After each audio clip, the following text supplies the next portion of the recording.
Hello friends, welcome to my YouTube channel. आज हमारा 4th lecture होने वाला है। जो हमारा इंग्लिश की हम सीरीज़ चला रहे हैं, इसमें हमारा ये 4th लेक्चर है।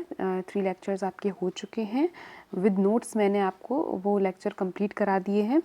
तो आज के इस लेक्चर की जो PDF है, यानी कि जो नोट्स हैं जो मैं आपको अवेलेबल कराती हूँ, उसकी लिंक मैं डिस्क्रिप्शन में डाल दूँगी। सो आप वहाँ से इसे डाउनलोड कर सकते हैं। चलिए आज का ये लेक्चर स्टार्ट करते हैं।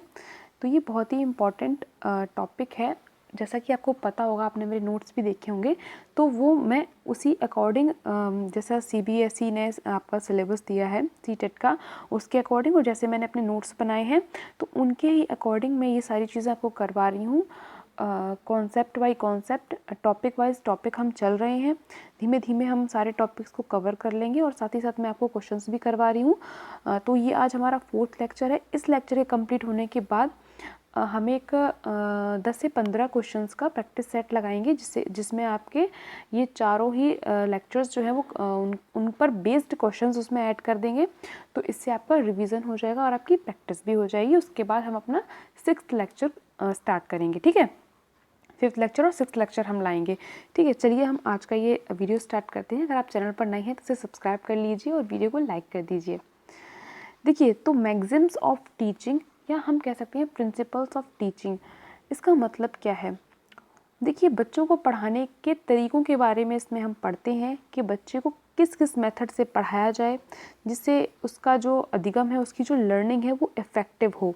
ठीक है, तो हमारा ओवरऑल पर्पस यही है कि हमें बच्चे को काबिल बनाना है। ठीक है, और काबिल किस तरीके से बनाना है वो चीज़ें हम सीखते हैं, वो चीज़ें टीचर को सिखाई जाती हैं। तो उसमें पहला हमारा मैगजिम या पहला हमारा प्रिंसिपल है नोन टू अननोन, यानी कि नोन टू अननोन। तो हम वर्ड से आपको समझाते हैं। देखिए, नोन टू अननोन, इनका सीरियल भी आपको याद रखना है, क्योंकि कभी कभी क्वेश्चंस में क्या होता है, अननोन टू नोन रख देंगे, तो जब 4 ऑप्शन दिए जाते हैं तो आप कंफ्यूज हो जाते हैं, कंफ्यूजन बढ़ जाती है। तो इसलिए आपको ये चीज़ याद रखनी है, नोन टू अननोन, यानी कि जो बच्चा जानता है, नोन मीन्स जो चीज़ वो जानता है, उससे हम उसे उस चीज़ की तरफ ले जाएंगे जिस चीज़ को बच्चा नहीं जानता। ठीक, तो ये मैं आपको एक सरल तरीका बता रही हूँ, रटना नहीं है, आप एक बार समझ लीजिए, आपको सारी चीज़ें याद रह जाएंगी। It is based on the fact that a learner is not blank, यानी कि ये वाला जो आपका मैगजिम है, प्रिंसिपल है, वो इस बात की तरफ इशारा करता है कि बच्चा जो है लर्नर है, यानी कि जो लर्नर है वो कोरा कागज़ नहीं है। ठीक है, उसके पास कुछ ना कुछ तो नॉलेज होती है, जिस नॉलेज से ही कनेक्ट करके आपको उसे एक ऐसे ज्ञान उसको ऐसा ज्ञान देना है जिसे वो नहीं जानता है। ठीक है, तो it is considered that old knowledge Lay's the foundation of new knowledge. सही बात कही है, यानी कि जो पुराना ज्ञान है आपका, जो आपकी पुरानी नॉलेज है, वो फाउंडेशन का काम करती है किस पर? नई नॉलेज पर। ठीक है, तो आपको कुछ चीज़, मान लीजिए आपको 1 2 3 4 आता है। ठीक है, मान लीजिए आपको ये काउंटिंग आती है 1 2 3 4, तो अब आप क्या सीख रहे हैं? अब आप क्या सीख रहे हैं? मल्टीप्लाई करना सीख रहे हैं, है ना? मल्टीप्लाई सीख रहे हैं या एडिशन सीख रहे हैं। तो ये जो आपका प्रीवियस नॉलेज है, ये प्रीवियस नॉलेज किसका काम कर रहा है? ये आपकी फाउंडेशन का काम कर रहा है नेक्स्ट लेवल पर जाने के लिए। इसी प्रिंसिपल को हम कहते हैं नोन टू अननोन। आप एकदम से बच्चे को 2+3 पढ़ाएंगे तो उसे समझ में नहीं आएगा, है ना? तो इसीलिए आपको कैसे पढ़ाना है, पहले आपको बच्चे को जो चीज़ आती है, फिर उससे आगे हम बढ़ेंगे, +1 करते हैं। ठीक है, तो एक इससे पहले वाले लेक्चर में मैंने आपको बताया था कि इनपुट रिच हम उसे देते हैं, इनपुट रिच कम्युनिकेशनल इन्वायरमेंट की बात हमने की थी, जिसमें बच्चे को हम क्या करते हैं, +1 इनपुट देते हैं। जितना उसे आता है उससे हम +1 करके देते जाते हैं, जिससे बच्चा मोटिवेट रहता है और उसे इंटरेस्ट आता रहता है, वो बोर नहीं होता। ठीक है, तो आगे बढ़ते हैं। Previous knowledge can be used to increase and widen the outlook of a learner. Previous knowledge can be used to increase, यानी कि जो पिछला ज्ञान है, वही बात इसमें बोल रही, बस भाषा को घुमा देता है। इसी भाषा को आपको समझना है, तभी आप पेडागोजी क्वेश्चंस अटेम्प्ट कर पाएंगे। तो प्रीवियस नॉलेज, यानी कि जो पुरानी नॉलेज है आपकी, वो क्या करती है, नई नॉलेज को गेन करने में आपकी हेल्प करती है और साथ ही साथ उसे इन्हेंस भी करती है ना? क्योंकि अगर आप एकदम से कोई नई चीज़ सीखेंगे तो आपको वो समझ में नहीं आएगी, देर से समझ में आएगी। लेकिन अगर आपका बेसिक क्लियर है, जैसे कहते हैं ना बेसिक क्लियर कर लो पहले, तो अगर आपका बेस बना हुआ है, फाउंडेशन बनी हुई है, तो आप जब इस चीज़ को सीखेंगे तो ये काफ़ी जल्दी होगी प्रोसेस। तो आई होप आपको ये चीज़ समझ में आ गई होगी। चलिए अब हम देखते हैं अपना सेकंड प्रिंसिपल हमारा क्या कहता है, simple to complex. Simple to complex जैसा कि आप इसे पढ़ ही सकते हैं, सिंपल टू कॉम्प्लेक्स, यानी पहले हम बच्चे को सिंपल चीज़ें सिखाएंगे, उसके बाद हम उसे कॉम्प्लेक्स चीज़ें सिखाएंगे। First simple things should be taught and then complex things, यानी कि पहले बच्चे को आसान चीज़ें सिखाएंगे, उसके बाद हम कठिन चीज़ें सिखाएंगे। इसमें तो कुछ बताने वाला है ही नहीं। Knowledge of simple things encourage learners so that they can easily understand complex things. क्या होता है जब आप बच्चे को कोई सरल चीज़ पहले बताते हैं, जैसे आपने बताया, अच्छा आप जानते हैं कि 2 चिड़ियाँ थी, एक चिड़िया और आ गई तो कितनी चिड़ियाँ हो गई, 3। वो बोलेगा 3 हो गई, तो आप क्या होगा, ये उसे आता ही है, उसके लिए आसान है। फिर आप क्या कर सकते हैं, फिर आप इसमें जो आपके नंबर्स हैं उनको इंक्रीज़ कर सकते हैं। तो इससे मान लीजिए अगर बच्चा नहीं भी बता पा रहा है तो भी उसे लगेगा कि हाँ मुझे इस लेवल तक तो आता है, तो मैं नेक्स्ट लेवल पर सीखने की कोशिश करूँगा, और वो इंटरेस्ट लेता है उसमें और उसे चीज़ें समझ में आती हैं। ठीक, चलिए थर्ड देखते हैं, कॉन्क्रीट टू एब्स्ट्रैक्ट। तो आपको पता होगा कॉन्क्रीट थिंग्स कौन से होती हैं, कॉन्क्रीट मटेरियल्स कौन से होती हैं, जिनको हम देख सकते हैं, छू सकते हैं। ठीक है, यानी कि जिनको हम देख सकते हैं, छू सकते हैं, महसूस कर सकते हैं, ये सब हमारे क्या हो जाएंगे, कॉन्क्रीट मटेरियल्स हो जाएंगे। ठीक है, अब बच्चा किसी चीज़ को देख रहा है, छू रहा है, तो वो उसके दिमाग में ज़्यादा देर तक बनी रहती है। यानी कि कॉन्क्रीट थिंग्स से हम एब्स्ट्रैक्ट थिंग्स पर ले जाएंगे। अब एब्स्ट्रैक्ट थिंग्स क्या होती हैं, वो चीज़ें जो हमारे सामने नहीं होती, वो चीज़ें जो हमारे सामने नहीं है, यानी कि इमेजिनरी हैं। वो चीज़ें कैसी हैं, इमेजिनरी हैं। तो हम पहले बच्चे को कॉन्क्रीट थिंग्स इंट्रोड्यूस कराएंगे, उसके बाद हम उसे एब्स्ट्रैक्ट थिंग्स के बारे में बताएंगे। Things should be taught with the help of concrete objects. अगर कोई चीज़, जैसे आप किसी बच्चे को कहानी सुनाएंगे, आप बोलेंगे अच्छा आपने उड़ने वाला घोड़ा देखा है, तो वो ऐसे इमेजिन नहीं कर पाएगा।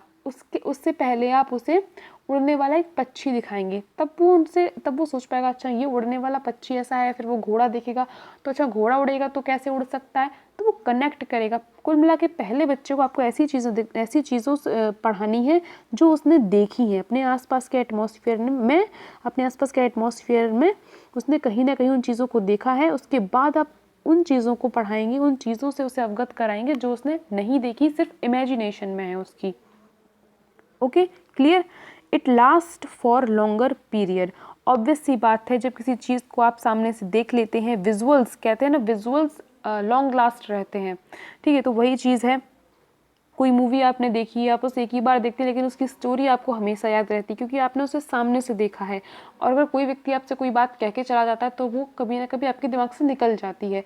तो यही यहाँ पर फंडा लगता है। ठीक, चलिए आगे बढ़ते हैं। एनालिसिस टू सिंथेसिस, ये एक एक लाइन मोस्ट इंपॉर्टेंट है। शॉर्ट आप सोच रहे होंगे बस इतना ही है इस लाइन में, बस इतना ही प्रिंसिपल ख़त्म हो गया।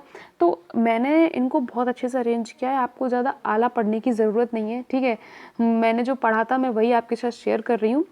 जैसा कि आपको पता होगा मेरे 128 मार्क्स स्कोर किए हैं, तो आप परेशान मत होइए, आप बिल्कुल सही जगह हैं, बहुत ही अच्छा पढ़ रहे हैं। ठीक है, ज़्यादा पढ़ना ज़रूरी नहीं है, स्मार्ट स्टडी ज़रूरी है कि आप उतना ही पढ़ें जितना पेपर में आएगा और जिससे आपके नंबर बढ़ेंगे। समझ में आ गई बात। तो देखिए फोर्थ हमारा प्रिंसिपल क्या कहता है, एनालिसिस टू सिंथेसिस। देखिए आपने सुना होगा कि एग्ज़ाम्स का एनालिसिस चल रहा है। अब एनालिसिस होता क्या है, यहाँ पर आपको कीवर्ड समझने हैं। जो ये वर्ड्स है ना, इनका मतलब समझ लिया तो आधी पेडागोजी तो आपकी यहीं से हो जाएगी। एनालिसिस मतलब क्या आप चीज़ों को ब्रेक करके देख रहे हैं। अच्छा इस एग्ज़ाम में क्या क्या आ रहा है, अच्छा 2 क्वेश्चन यहाँ से आ रहे हैं, अच्छा 4 क्वेश्चन हिंदी के आ रहे हैं, और इसमें क्या कर रहा है वो पर्यायवाची भी दे रहा है। अच्छा तो आप एनालिसिस करते हैं, यानी कि चीज़ों को ब्रेक करते हैं। समझ में आ गया। तो ये पहले आप क्या करेंगे, थिंग्स को बच्चे को ब्रेक करके सिखाएंगे, फिर बाद में क्या होता है सिंथेसिस करेंगे, फिर बाद में क्या करेंगे, चीज़ों को आप कंबाइंड कर देंगे। क्या कर देंगे, कंबाइंड कर देंगे, जोड़ देंगे सबको। तो ये आपका एक मेथड बन जाता है, एक प्रिंसिपल बन जाता है, एनालिसिस टू सिंथेसिस। यही मैंने यहाँ पर लिखा हुआ है। पहले पार्ट्स में सिखाएंगे, देन उसको जोड़ कर सिखाएंगे। A complex problem when divided into different parts can be understood easily. कोई डिफरेंट टास्क है तो आप उसे क्या करेंगे, कई सारे हिस्सों में उसे बांट लेंगे तब उसे करेंगे। ठीक है, तो आई होप आपको ये भी क्लियर हो गया होगा। चलिए अब आगे बढ़ते हैं। Most important, induction to deduction. Important तो सभी हैं बट ये मोस्ट इम्पॉर्टेंट है। इंडक्शन टू डिडक्शन, इसके बारे में हम काफ़ी मतलब डीप में पढ़ेंगे बट अभी इसको नॉर्मल समझ लेते हैं।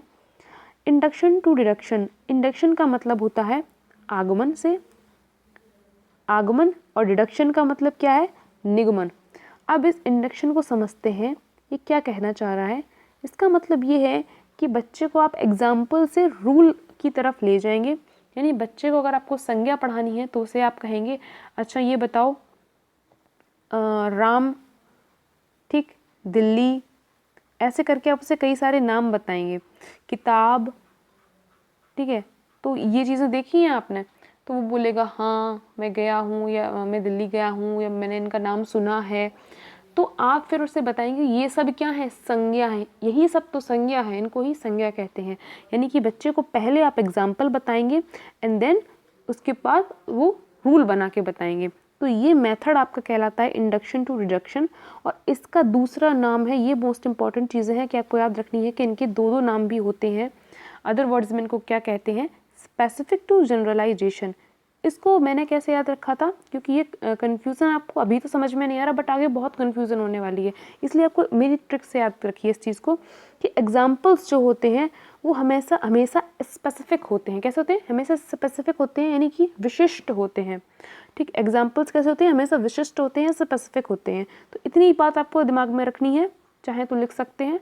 इससे क्या होगा, आपका हर सवाल बन जाएगा, आपको कंफ्यूजन भी नहीं होगी। इंडक्शन टू डिडक्शन में, डिडक्शन टू इंडक्शन में सब क्लियर हो जाएगा। बस एक चीज़ याद रखनी है कि एग्जाम्पल्स आर स्पेसिफिक, ठीक, और ये क्या होगा, इंडक्शन में जाएगा पहले नंबर। सीरियल याद रखना है। अभी आपको समझ में नहीं आ रहा होगा मैं ऐसे क्यों बता रही हूँ, क्वेश्चंस देखोगे तब समझ में आएगा। होल टू पार्ट्स, इसमें इतना ही याद रखना है कि पहले हम बच्चे को उदाहरण बताएंगे फिर हम उसे नियम बताएंगे। होल टू पार्ट्स में क्या होता है, होल टू पार्ट्स में हम क्या करेंगे, जैसे मैंने लिखा भी है, समग्र से हिस्सों की बात कर रहे हैं। First teach things in a holistic manner, यानी कि पहले हम चीज़ों को क्या करेंगे, उस होलिस्टिक मैनर में पढ़ाएंगे, यानी कि संपूर्ण तरीके से पढ़ाएंगे। Then teach it into parts, then break it into parts, फिर हम क्या करेंगे, इसके पार्ट्स करेंगे। अब ये आप कंफ्यूज हो जाएंगे, चलिए एग्जाम्पल से समझते हैं। First teach about the tree, जैसे मान लीजिए पहले हम बच्चे को पहले पूरे पेड़ के बारे में बताएंगे कि ये नीम का पेड़ है या ये आम का पेड़ है, ठीक है, ये आम का पेड़ देखो इसमें फल लगते हैं, कितना बड़ा है, कितना विशाल है, ठीक है, उसे समझ में आएगा कि ये दिखने में कैसा होता है। अब हम क्या करेंगे, अब हम बताएंगे अच्छा आपको ये दिख रहा होगा ये पेड़ जो है वो नीचे भी है थोड़ा सा, तो वो नीचे क्या है, वो इसकी नीचे क्या है, वो नीचे जड़ें हैं, तो फिर आप उसको ब्रेक करेंगे। अच्छा फिर ये बताओ ये चीज़ क्या है, तो अब वो नहीं बता पाएगा तो आप बताएंगे कि ये स्टेम है ना, तना है इसका, ये रूट्स हैं, अच्छा ये जो पत्तियां हैं ये भी तो एक पार्ट्स हैं इसकी, ये क्या है, ये लीव्स हैं, ठीक, और क्या है ये जो आपको मैंगो दिख रहा है ये क्या है, तो इस ये क्या है, ये फ्रूट है ना। तो आप छोटी छोटी चीज़ों में फिर से ब्रेक करेंगे, तो ये आपका मेथड कौन सा हो जाएगा, होल टू पार्ट्स हो जाएगा। आई होप आपको ये सारी चीज़ समझ में आ गई होंगी। अब हम चलिए कुछ क्वेश्चंस देख लेते हैं, कुछ इंपॉर्टेंट क्वेश्चन मैं लाई हूँ आपके लिए। The maxim proceed from known to unknown means, यानी कि ये पूछ रहा है कि नोन टू अननोन जो मैक्सिम है, मैंने आपको जो मैक्सिम पढ़ाई थी अभी, या जो प्रिंसिपल मैंने आपको बताया उसका मतलब क्या है। अब आप बताइए क्या मतलब है उसका। फर्स्ट ऑप्शन देखते हैं, which things are known by children the teacher tell them about those things, जो चीज़ें बच्चा जानता है। Which things are known by children the teacher tell them about those things, जो चीज़ें बच्चा पहले से जानता है क्या उनको ही टीचर बताए, क्या यही होता है नोन टू अननोन प्रिंसिपल में, ऐसा तो नहीं होता। अब आप याद रख करिए कि मैंने आपको क्या बताया था। सेकंड देखते हैं, at first known things are told to children and then teach which are not known to them. ये कुछ सही लग रहा है कि पहले बच्चों को वो चीज़ें बताएं जो उन्हें आती हैं और उसके बाद बच्चों को वो चीज़ें पढ़ाएं जो उन्हें नहीं आती। तो यही मैंने आपको बताया था नोन टू अननोन मैक्सिम में, नोन टू अननोन प्रिंसिपल में। तो इसका ऑप्शन सही क्या हो जाएगा? चलिए सी भी पढ़ लेते हैं। सबसे पहले हमें सारे ऑप्शंस को पढ़ना है, हो सकता है उससे बेटर आंसर नीचे वाले में दिया गया हो, क्या पता, है ना। तो सभी को देख लेते हैं। सी क्या कह रहा है? Children are asked about subjects which they know and which they don't know. बच्चों से ये पूछें कि आपको कौन सा सब्जेक्ट आता है, कौन सा सब्जेक्ट नहीं आता, या फिर नन ऑफ दी अबव। तो अब आपको पता चल गया होगा कि आपका ऑप्शन बी ही सबसे बेस्ट आंसर है इस क्वेश्चन का। ठीक है, चलिए नेक्स्ट बढ़ते हैं। Choose the correct maxim of language teaching. Correct maxim, अभी मैं आपको सीरियल की बात कर रही थी, सीक्वेंस की बात कर रही थी कि known to unknown, no unknown to known. आपको ये भी पता होना चाहिए कि कॉन्क्रीट टू एब्स्ट्रैक्ट है या एब्स्ट्रैक्ट टू कॉन्क्रीट है। समझ गए? तो अब आप बताइए इसमें से करेक्ट मैक्सिम हमको पता करनी है। Abstract to concrete, synthesis to analysis, known to unknown, या कॉम्प्लेक्स टू सिंपल। देखिए कॉम्प्लेक्स टू सिंपल तो वैसे भी नहीं होगा, क्योंकि हमने कहा है कि हम बच्चों को पहले आसान चीज़ें पढ़ाएंगे तब हम कॉम्प्लेक्स चीज़ें पढ़ाएंगे।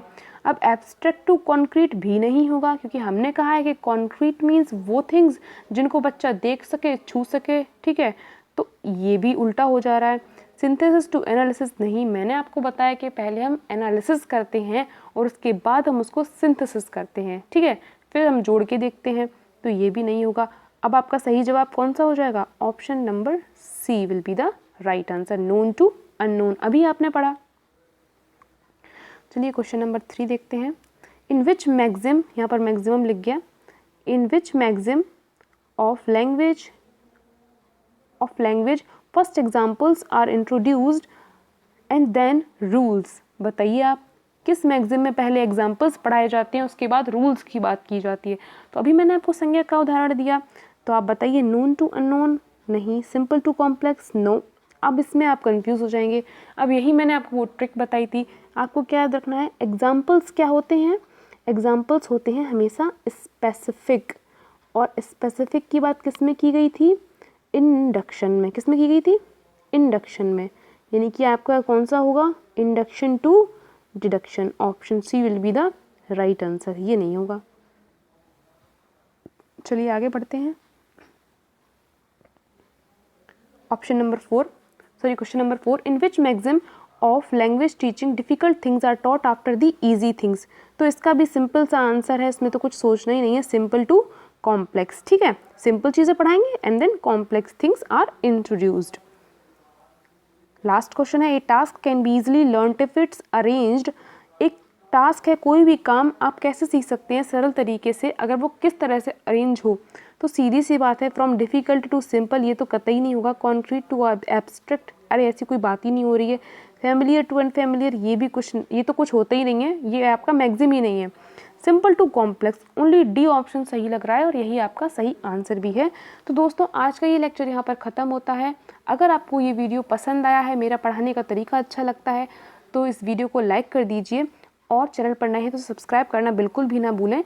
और आपका जो ये नोट्स है इसे मैं आपके डिस्क्रिप्शन में डलवा दूँगी, और इसे डाउनलोड करना भी ना भूलें, और पढ़ते रहें, आगे बढ़ते रहें।